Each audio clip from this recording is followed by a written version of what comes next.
Assalamualaikum warahmatullahi wabarakatuh. Alhamdulillah, alhamdulillahi rabbil alamin, ar-rahmanir rahim, malik yaumiddin, iyyaka na'budu wa iyyaka nasta'in, ihdinas siratal mustaqim, siratal ladzina an'amta 'alaihim ghairil maghdubi 'alaihim waladdallin. Amin. Asyhadu an la ilaha illallah wa asyhadu anna Muhammadan abduhu wa rasuluh sallallahu alaihi wasallam wa ala alihi wa ashabihi amma ba'd.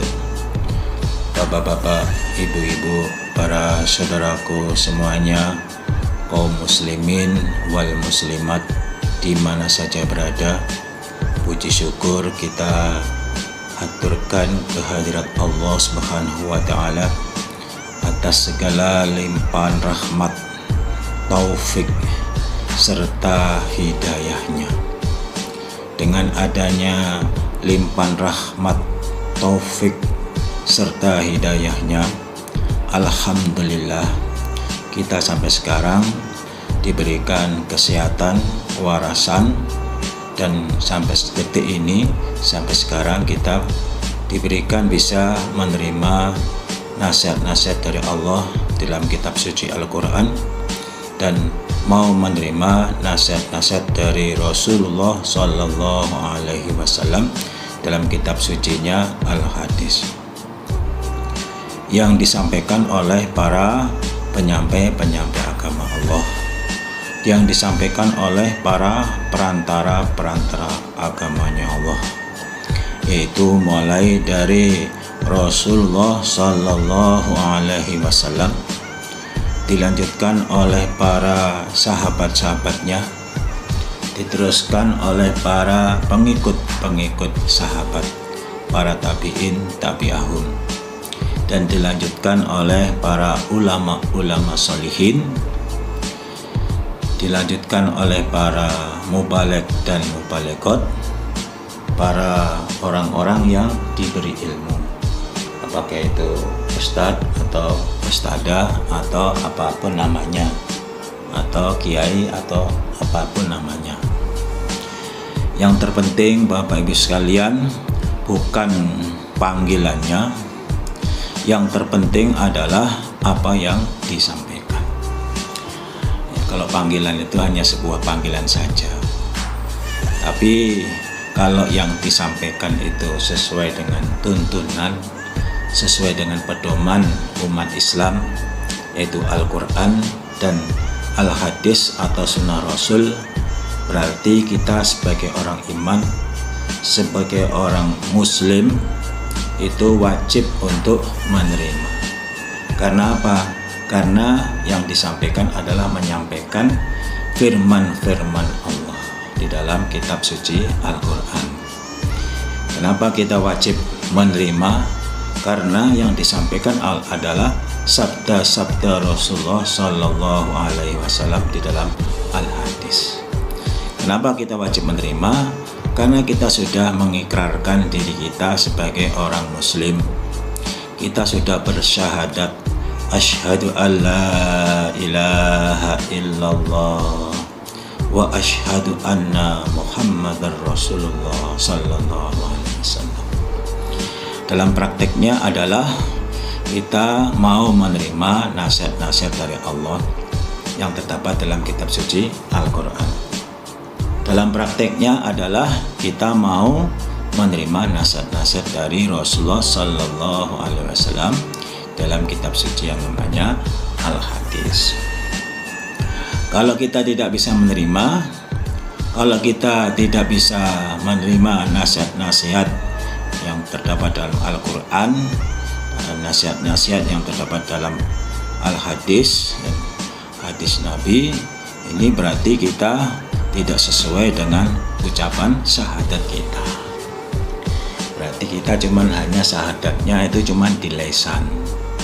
Jadi yang namanya orang iman itu, yang namanya orang bersyahadat itu tidak cuman hanya di lisan, tapi juga disertai dengan tindakan. Kita bersyahadat bahwasanya tidak ada Tuhan kecuali Allah. Berarti secara tidak langsung kita cinta kepada Allah. Kita sudah bersyahadat bahwasanya sesungguhnya Nabi Muhammad adalah utusan Allah. Berarti secara tidak langsung kita cinta kepada baginda kita Nabi Muhammad Rasulullah Sallallahu Alaihi Wasallam. Ya, namanya orang cinta, manakala Allah berfirman, maka otomatis kita akan senang mendengarkannya, karena kita sudah cinta, karena kita sudah senang. Namanya kita sudah cinta, manakala Rasulullah Sallallahu Alaihi Wasallam bersabda yang disampaikan oleh para penyampai agama Allah, yang disampaikan oleh para perantara agamanya Allah, kita otomatis senang untuk mendengarkannya, karena kita sudah cinta. Cinta itu adalah di atasnya senang. Kalau senang ya senang biasa, tapi kalau sudah cinta itu sudah masuk di dalam hati. Ya, jadi tidak cuma hanya senang secara lahiriah saja, tapi juga senang secara batiniah saja, karena sudah pas sesuai dengan batin kita, sesuai hati kita, adalah orang iman. Sama seperti kita mendengarkan sinetron, kita cuman hanya senang saja Bapak Ibu sekalian, manakala kita ketinggalan episode yang hari ini, kita ketinggalan karena ada urusan yang belum bisa diselesaikan pas acara hari hanya waktunya sinetron itu berlangsung, kita tidak bisa mengikuti, kita tidak bisa melihat, kita tidak bisa mendengar, kita tidak bisa menyaksikan. Ya, otomatis kita akan merasa sedih, merasa kehilangan. Aduh, saya nggak bisa ngikutin sinetron pada hari ini. Padahal ini ceritanya panjang sekali, ini ceritanya menarik sekali untuk diikutin. Nah, kadang-kadang karena kita sudah senang, kita mencari-cari tayangan ulang yang ada di medsos, ya. Apakah itu di YouTube, apakah itu di Facebook, apakah di medsos yang lain, Instagram atau apa, itu medsos yang ada di kita ini. Nah, demikian juga kita manakala kita sudah cinta kepada Allah, manakala kita sudah bersyahadat asyhadu alla ilaha illallah, secara tidak langsung berarti kita sudah cinta kepada Allah. Manakala kita dibacakan ayat-ayat suci Al-Quran, manakala kita dikajikan ayat-ayat suci Al-Quran, kok kita ini benci, kok kita ini tidak senang, berarti patut dipertanyakan persahadatan kita, patut dipertanyakan penyaksian kita, patut dipertanyakan kecintaan kita kepada Allah. Allah itu nggak butuh kalau cuma hanya syahadat doang, atau penyaksian hanya di mulut saja. Buat apa? Sama dengan kita juga nggak butuh kalau cuma hanya cinta doang. Nah, harus ada tindakan perwujudan sebagai perwujudan rasa cinta kita kepada keluarga kita, cinta kita kepada istri kita, cinta kita kepada suami kita, harus ditunjukkan berupa tindakan dan tingkah laku, yaitu kasih sayang, saling kasih mengasihi, saling memperhatikan, saling menjaga perasaan, saling menutupi kekurangan masing-masing.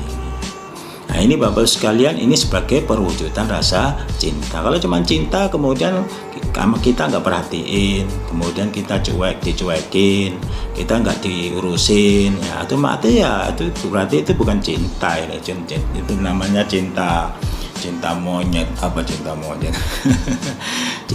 cinta monyet, ya, cinta anak ingusan, ya. Anak ingusan itu namanya cinta monyet. Sekarang cinta, besok sudah nggak cinta lagi. Itu bukan namanya cinta yang hakiki. Cinta yang sesungguhnya adalah tidak cuma hanya berupa ucapan saja, tidak hanya berupa syahadat saja, tapi juga harus diwujudkan dengan perbuatan tingkah laku. Perbuatannya apa? Yaitu kita senang mendengarkan lantunan-lantunan ayat-ayat suci Al-Quran dan senang mendengarkan kajian-kajian ayat-ayat suci Al-Quran dan juga kajian-kajian sabda Rasulullah Sallallahu Alaihi Wasallam di dalam Al-Hadis. Ini nanti akan mendapatkan tempat yang layak sesuai dengan amal ibadahnya masing-masing ketika hidup di dalam dunia. Bapak Ibu sekalian yang dirahmati oleh Allah, supaya kita tetap niat dengan niatan mukhlis lillah karena Allah, ya rajuna rahmatahu wa yakhafuna adaba, semata-mata mengharap rahmat Allah yaitu ingin masuk surga, wa yakhafuna adaba, semata-mata takut akan adab Allah, murka Allah, siksa Allah, neraka Allah yaitu neraka jahanam. Naudzubillah min dzalik. Bapak Ibu sekalian, saya rasa cukup itu sedikit mukadimah dari saya. Untuk lebih barokahnya langsung aja kita kaji. Hari ini kita mengkaji hadis yang diriwayatkan oleh Tirmidzi, Nasa'i, Tirmidzi, Muslim dan Bukhari. Ketika hadisnya sekarang yang diriwayatkan oleh Tirmidzi, idza marartum, ketika lewat kamu sekalian, biriadil jannah, di taman surga, farta'u, maka bergabunglah. Ini sabda Rasulullah Sallallahu Alaihi Wasallam, ketika kamu sekalian melewati taman-taman surga, maka supaya kamu bergabunglah, jangan kita lewatkan begitu aja. Ini taman surga, ini kebun surga, ya, taman surga. Jangankan taman surga, taman di dunia aja itu kita sudah terpesona karena keindahan alamnya yang sangat menakjubkan. Tamannya, tanamannya tertata rapi, rumput-rumputnya, batu-batuannya tertata rapi, bangunan-bangunannya tertata rapi, kolam-kolamnya tertata rapi, airnya juga tertata rapi, semuanya serba rapi. Otomatis kita yang sedang lewat di situ pasti ingin bergabung, pasti ingin masuk di dalam taman yang ada di dunia seperti tersebut. Nah, ini bukan taman yang buatan manusia, tapi taman yang memang sengaja dibuat oleh Allah untuk penduduk surga, ya, taman surga. Qalu, bertanya mereka, wa ma riyadul jannah, apakah riyadul jannah itu? Apakah taman surga itu? Yang bagaimana? Taman surga itu, orang saya ini masih di dalam dunia, ya, gimana saya bisa menjumpai taman surga itu? Qala, bersabda Nabi, khilaqud dzikri. Hilaku, kelompok adikri, orang yang berzikir. Nah, ini Bapak Ibu sekalian.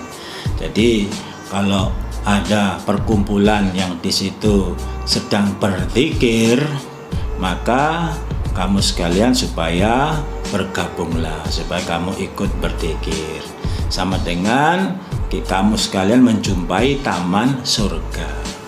Jadi kalau kita berzikir itu ingat kepada Allah, sama dengan kita berada di taman-taman surga, ya. Nah, ini kita supaya senang kepada orang yang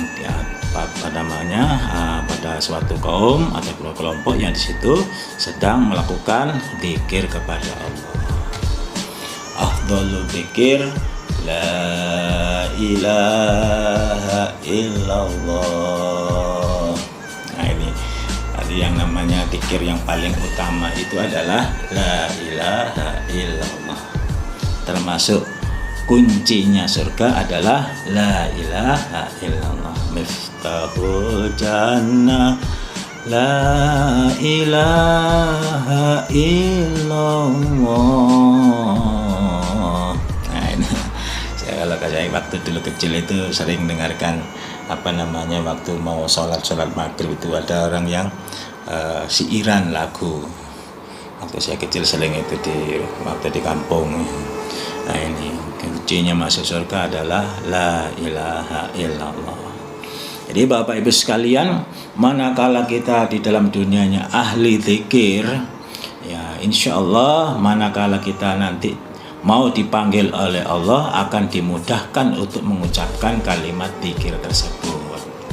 Nah, tapi manakala kita nggak mau berzikir, ya otomatis waktu nanti pas menjelang akhir hayatnya ya susah untuk mengucapkan kalimat la ilaha illallah. Berapa banyak ya terserah sesuai dengan kemampuannya masing-masing ya. Jadi kalau diriwayatkan dalam hadis lain, kalau kita membaca tasbih pagi sore ya, pagi habis sholat subuh 100 kali, kemudian sore ya menjelang sholat maghrib atau pas selesai sholat maghrib kita membaca tasbih, baca subhanallah 100 kali. Itu pahalanya sama dengan haji 100 kali. Ini kalau kita lakukan salat pagi dan sore itu diberikan keutamaan sama dengan haji, mendapatkan pahala haji 100 kali. Kalau kita membaca tahmid alhamdulillah. Nah, ini pagi sore habis salat subuh 100 kali, sore mau menjelang maghrib atau mau maghrib kita membaca tahmid alhamdulillah. Itu sama dengan mendapatkan sama dengan berperang sebanyak 100 kali atau menyerahkan kuda 100 ekor kuda ya. Itu kalau baca tahmid ya.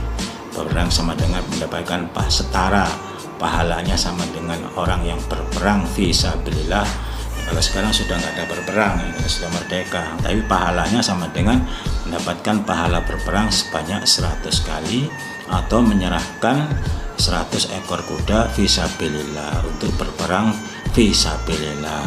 Nah, ini pahalanya pol Bapak Ibu sekalian. Kalau kita membaca takbir, nah, di dalam hadisnya itu tidak dijelaskan pahalanya, tapi dijelaskan yang lebih banyak bacaannya itu yang lebih pol pahalanya. Misalkan kita membaca takbir itu Allahu Akbar sebanyak 100 kali, itu pahalanya tersimpan, pahalanya besar, masih belum bisa disebutkan pahalanya besar. Dan yang lebih banyak membaca takbirnya, misalkan kita membaca takbir sampai 200 kali, itu lebih banyak lagi pahalanya daripada yang 100 kali. Atau kita membaca takbir sebanyak 300 kali, ya lebih banyak pahalanya daripada yang 200 kali. Nah, mau berapa kali? Yang paling banyak itulah yang paling banyak pahalanya. Nah, semakin banyak kita membaca takbir, maka semakin banyak pula pahala yang nanti kita akan dapatkan. Nah, kalau baca tahlil la ilaha illallah 100 kali, nah itu mendapatkan pahala saya dilupakan ini. Insya Allah nanti kita akan kajikan tentang ayat-ayat khusus pahalanya orang yang membaca tasbih, tahmid, takbir, tahlil, supaya lebih pas lagi apa yang nanti kita akan bisa kita sampaikan. Jadi intinya Bapak Ibu sekalian, kalau kita melewati perkumpulan orang yang ahli zikir, kita supaya ikutlah menjadi orang yang zikir, ahli zikir. Karena dengan berzikir itu sama dengan kita berada di taman surga. Nah, kemudian Bapak Ibu sekalian, di dalam riwayat hadis yang diriwayatkan oleh Muslim yang ada kaitannya dengan masalah zikir, nah ini ada penjelasan lebih detail lagi tentang orang yang berzikir. La yaqa'udu qaumun, la yaqa'udu tidak duduk kaum yadkurunallah yang berzikir mereka Allah pada Allah azza wa jalla yang maha mulia lagi maha agung. Ila kecuali hafathumul malaikah mengelilingi al malaikatu beberapa malaikat. Jadi wa ghasiyathum dan meliputi ar-rahmatu rahmat. Ya, jadi kalau ada perkumpulan yang duduk di situ, duduknya itu bukan duduk mendengarkan sinetron, duduknya bukan duduk ngobrol ngalor ngidul ngetan balik ngulon, duduknya itu bukan duduk melamun, duduknya itu bukan duduk meratapi kejadian kesalahan, bukan, tapi duduknya itu duduk ingatnya pada Allah. Duduk digunakan memang sengaja duduk untuk memperbanyak ingat kepada Allah, untuk memperbanyak zikir kepada Allah. Ya. Ila kecuali ya orang tersebut akan dikelilingi oleh beberapa malaikat. Malaikat itu pada mengelilingi orang-orang yang ahli zikir, orang-orang yang lagi berzikir kepada Allah. Dan rahmatnya Allah meliputi pada mereka rahmat Allah. Jadi rahmat itu ada di sekitar mereka. Jadi diliputi dengan rahmat. Jadi orang-orang yang zikir kepada Allah itu senantiasa diliputi oleh beberapa rahmat. Otomatis kalau diliputi beberapa rahmat, umpama dia itu berdoa, ya maka Allah akan memberikan rahmatnya, akan dikabulkan doa-doanya. Jadi doa-doa itu sebelum berdoa itu diusahakan kita ya ingat kepada Allah terlebih dahulu. Setelah ingat baru selanjutnya kita berdoa. Kenapa? Karena dia diliputi orang-orang yang ahli zikir, yang lagi berzikir itu diliputi dengan rahmat. Rahmat itu yang sesuatu yang membahagiakan, sesuatu yang menyenangkan. Termasuk manakala kita berdoa, kemudian doa kita dikabulkan, berarti doa kita ketika kita mendapatkan rahmat dari Allah, doanya dikabulkan. Minta pengampunan, dosa-dosanya diampuni, mendapatkan rahmat dari Allah. Wa nazalat dan turun alaihim atas mereka as-sakinatu, ketentraman. Jadi diturunkan kepada mereka orang yang sedang dzikir kepada Allah, diturunkan berupa ketentraman.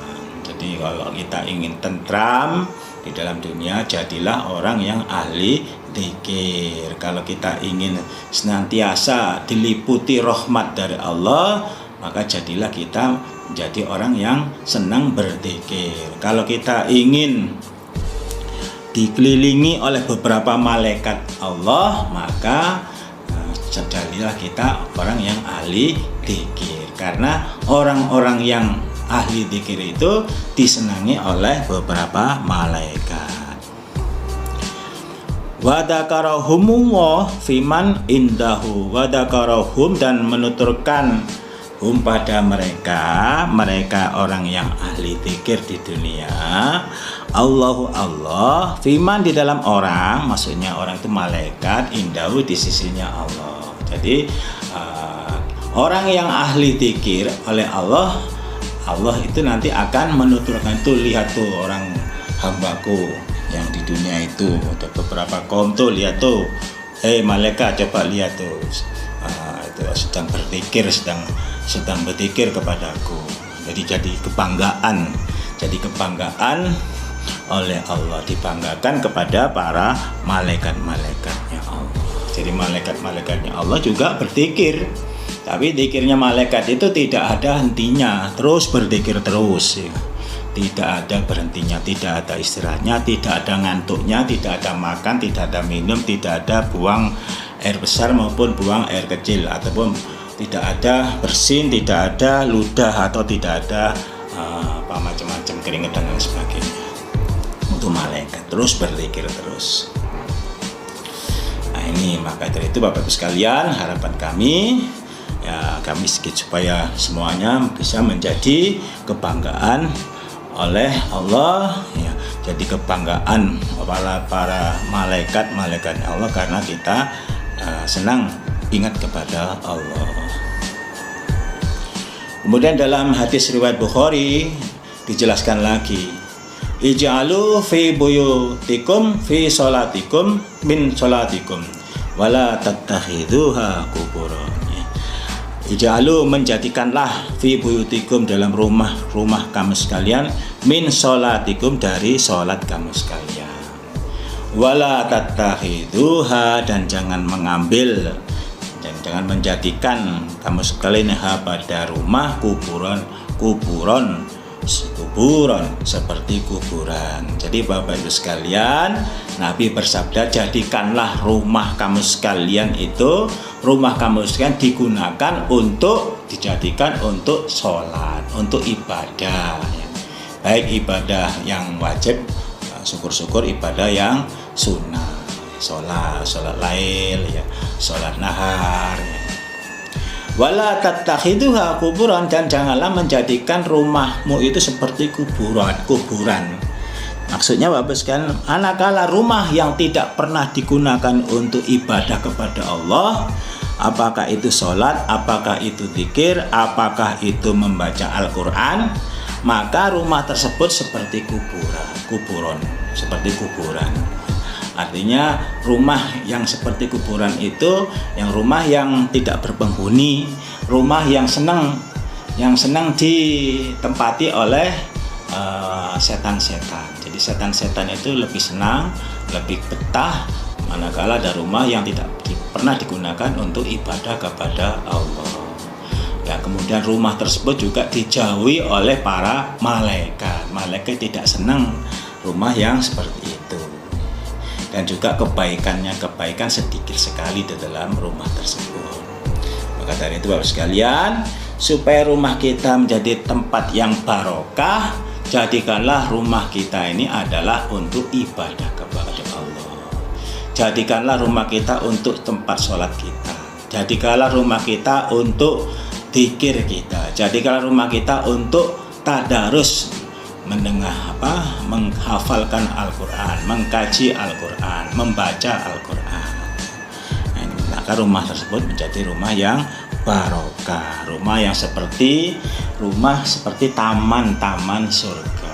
Karena Bapak sekalian, kalau di situ kita berzikir ibadah di dalam rumah, ya sama dengan kita berzikir di taman surga. La taj'alu, satu lagi dalam hadis riwayat Muslim dijelaskan lagi, la taj'alu buyutakum maqabiron.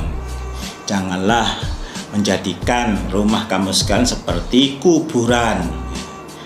Inna syaiton, sesungguhnya setan, yang firu, lari, minal baiti, dari rumah, alladzi, yang tuqra'u, yang dibaca, fi, dalam rumah, suratul Baqarah, surat Al-Baqarah. Jadi setan itu lari manakala dibaca surat Al-Baqarah. Jadi baca surat Al-Baqarah itu ya boleh ditentukan suratnya, apakah surat Al-Baqarah awal, kemudian ditambah lagi ayat kursi, ditambah lagi 2 ayat, ditambah lagi yang terakhir, surat Al-Baqarah terakhir. Apakah kita membaca surat Al-Baqarah mulai dari awal sampai akhir, itu ya lebih bagus lagi. Nah, ini Bapak Ibu sekalian, artinya manakala kita membaca kitab suci Al-Quran, maka setan itu pada lari semuanya, ketakutan semuanya. Nah, itulah Bapak Ibu sekalian, sedikit basyiran wa nadhiran dari kami dalam rangka thalabul ilmi faridatun ala kulli muslimin. Dari kami semuanya, mudah-mudahan apa yang bisa kami sampaikan Allah paring manfaat dan barokah. Insya Allah kita akan lanjut lagi dalam kesempatan dan waktu yang lainnya. Kurang lebihnya mohon maaf yang sebesar-besarnya. Akhirul kalam, assalamualaikum warahmatullahi wabarakatuh.